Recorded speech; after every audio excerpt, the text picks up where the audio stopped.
నంద్యాల జిల్లా డోన్లోని మార్కెట్ యార్డ్లో మార్క్ఫెడ్ ఆధ్వర్యంలో కందుల కొనుగోలు పథకాన్ని మాజీ ఎమ్మెల్యే కోట్ల సుజాతమ్మ ప్రారంభించారు. సీఎం చంద్రబాబు రైతుల పక్షపాతి అని మాజీ ఎమ్మెల్యే కోట్ల సుజాతమ్మ అన్నారు.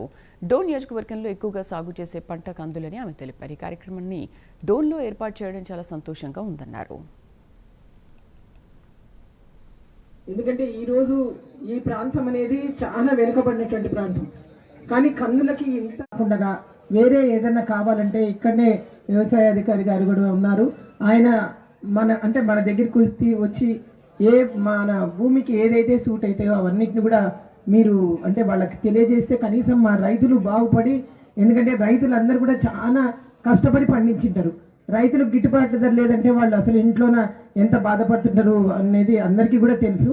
ఆ విధంగా కాకుండా ఈరోజు ఈ ప్రభుత్వము మన చంద్రబాబు నాయుడు గారు ఆ రోజు చెప్పిన మాట ఈరోజు నిలబెట్టుకుంటున్నారని చెప్పి కూడా నేను తెలియజేసుకుంటున్నాను. ఎందుకంటే ఈరోజు ఈ ప్రాంతం అనేది చాలా వెనుకబడినటువంటి ప్రాంతం. కానీ కందులకి ఇంత ఉండగా వేరే ఏదన్నా కావాలంటే ఇక్కడనే